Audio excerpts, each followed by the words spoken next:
Hey guys, happy Friday. Welcome back to the channel. If you're new here, hi, my name is Jessica, and on this channel I talk about recovery and substance use disorder and harm reduction and all that stuff in between there and around there. And today I wanted to talk to you guys about maintenance medicine, because if you have been following me for a little while, you probably know, or if you've watched my last couple of videos, you probably know that I personally, as part of my recovery, I work a maintenance program. And I hesitated for a little while to speak on this on my YouTube channel, just because it is such a heavily stigmatized topic. And then I obviously changed my mind and was like, you know what? We're just going to do it, because I made a promise that I was going to be completely open and honest with you guys, number one, but also the whole point of me making this channel is to help people. So if anybody is ever, questioning or has questions about whether they want to use or utilize a maintenance program as part of their recovery, hopefully they'll click on this video and they'll be like, oh, okay, well, that answers some of the questions I have, or whatever. That's the whole point of my channel. When I first started my recovery, if you guys have been following me for a while, you know this, but when I first started my recovery, I did start in my local NA. NA, for those of you that don't know, is Narcotics Anonymous. It's a 12-step program. It is also a abstinence-based program, and it varies from area to area. In my area, the NA that I was a part of frowned very heavily on any medications at all, and not just maintenance medicines, but I also caught a lot of flack about taking my antidepressants for my depression. I have a video about why I don't attend NA anymore. If you guys want to watch it, I'll try to link it up here. Once I realized, for a lot of reasons, not just that reason, but once I realized that maybe an abstinence-based 12-step program was not the best way for me to start my recovery, I started looking into other options. And I knew that Suboxone and Methadone as maintenance programs were an option that I had. I started calling around. Long story short, I'm not going to make this a very long video, you guys. I just want to kind of, skim over it. And if you guys have any questions about this, or, you want me to go further in detail about it, please don't hesitate. Just drop me a comment in the comment section. And if I need to, I'll make another video on it, or I'll just answer you in the comment section. But anyway, eventually I found my way to the treatment center that I go to now. And if you guys have ever watched any of my other videos, you probably heard me talk about Katie, my counselor. That is where I found Katie. If you've ever heard me talk about her, you know that I adore her. I love her. She has saved my life. Literally saved my life. My maintenance program that I work is Suboxone. I chose personally not to take methadone, because methadone is something that I used during my active addiction. And I also wanted to take Suboxone because it has an opiate blocker in it. So I knew that that would kind of give me an extra layer of security. And if you guys want me to talk more about that, like I said, just let me know in the comments below, and I'll be more than happy to make another video about Suboxone. But that was one of the reasons why I chose Suboxone, one of the reasons why I did not choose methadone. And I'm all for either one.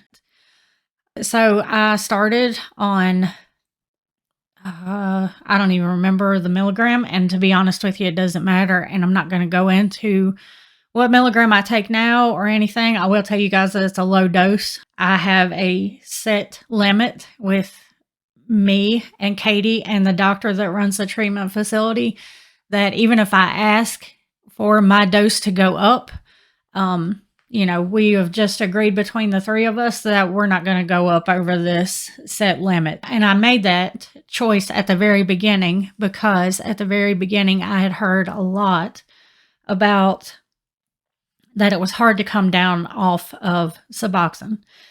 Now, before I go on, I do want to say that please don't let that be a fear to you if you are thinking of, utilizing a medically assisted treatment program as part of your recovery.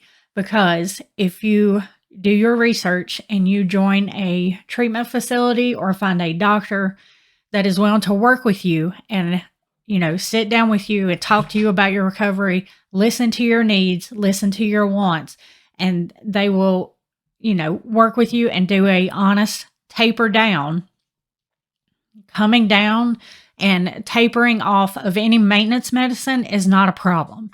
There's a lot of fear-based crap out there about it. And, I'm not disregarding anybody's experience. I know that a lot of people have been on Suboxone or methadone before, and, they came down as low as they could with their particular doctor, and they still had a really hard time with it.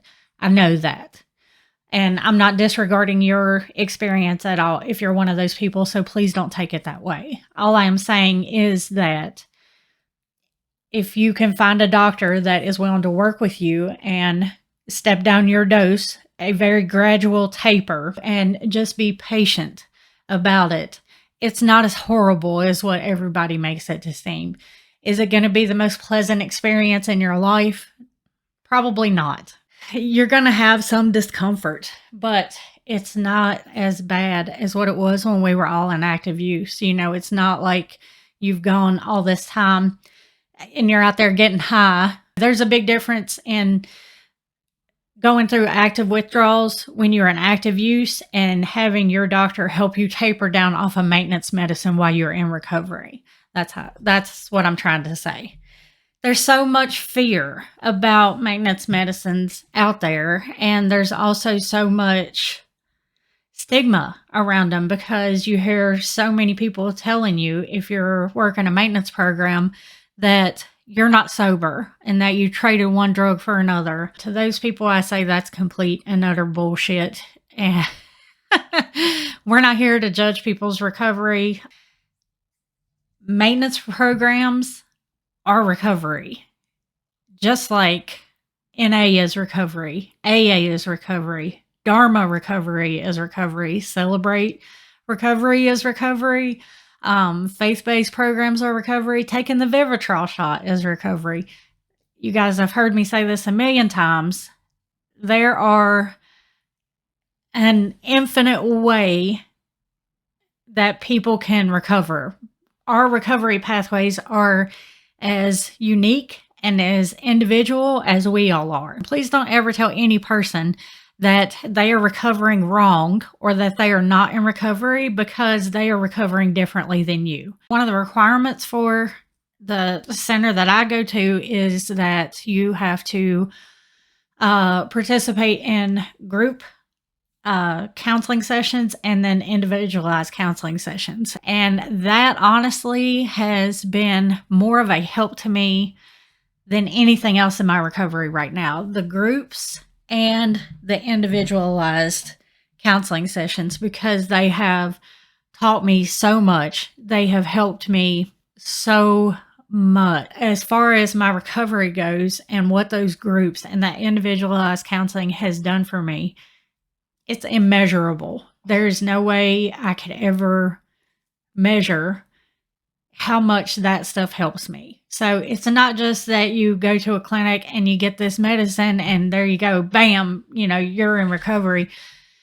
There's so many different facets to it. And yes, and the medicine is part of it. Just like me getting up every morning and making sure that I take my antidepressants is a part of my recovery, because that is part of my recovery. All of it has to work together, just like me taking care of my physical health is part of my recovery. There's so many different facets of it. There's so many different things that all come together as one, and that's what's part of our recovery. So it's not just the one thing. It's not just whether you are in a 12-step program or you're in a maintenance program and that's your recovery. Like, there's so much more to it. There's so much more to it. And that's why I always tell people it's not just about laying the dope down. That's not where it stops. that's where it starts. That's when the counseling and the therapy and all the work inside here, that's when that stuff starts. Every time that I have wanted to come down or change my medication in any way, they have been amazing, wanting, working with me.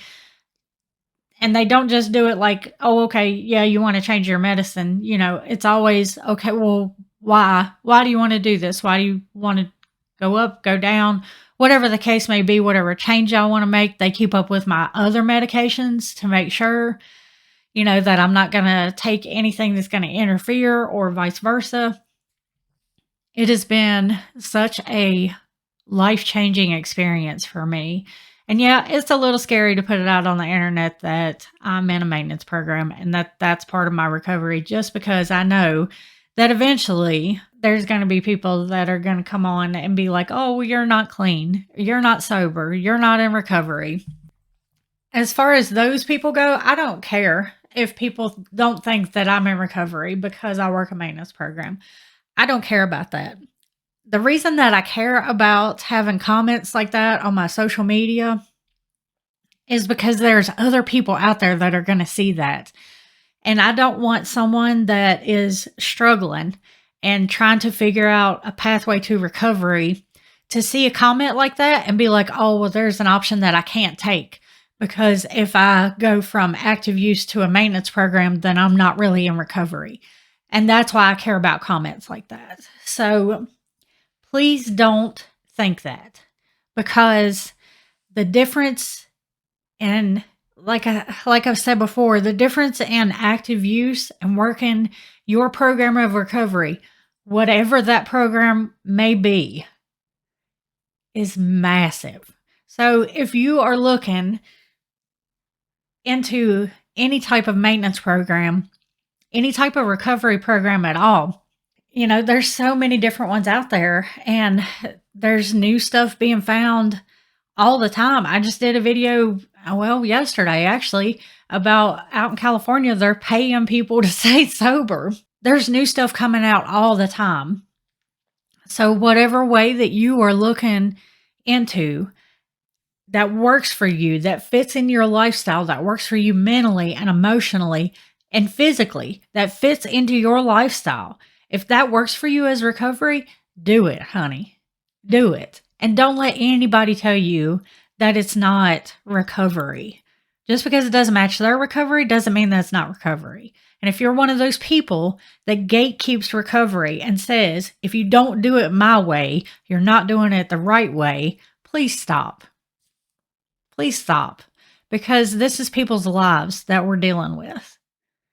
I'm going to wrap it up here. I just wanted to share with you guys a shortened version of what, a part of my recovery, why I decided to utilize that, and, just tell you guys that if it seems like nobody else supports you, if you're working a maintenance program, or if you're working a 12-step program, or if you decide to smoke weed as part of your recovery, or whatever it is, I support you. I support you, because recovery, like I said, can be as different as we are as people. And that's massive. And all I care about is that you're safe and happy. So I'm going to end today's video here, you guys. I hope you all have a great weekend. Happy Friday. Take care of yourselves. Take care of each other. Be nice to each other. If you guys need Narcan, or if you need to be trained in Narcan, please don't hesitate to shoot me an email, reach out to me in DMs. All my contact information is listed in my description box below. I love you guys, and I will see you next week, Wednesday. Back to my regular upload schedule next week, because I promise it will be a better week next week. And I will see you guys then, Wednesday at 3 o'clock. I love you guys, and have a good weekend. Bye.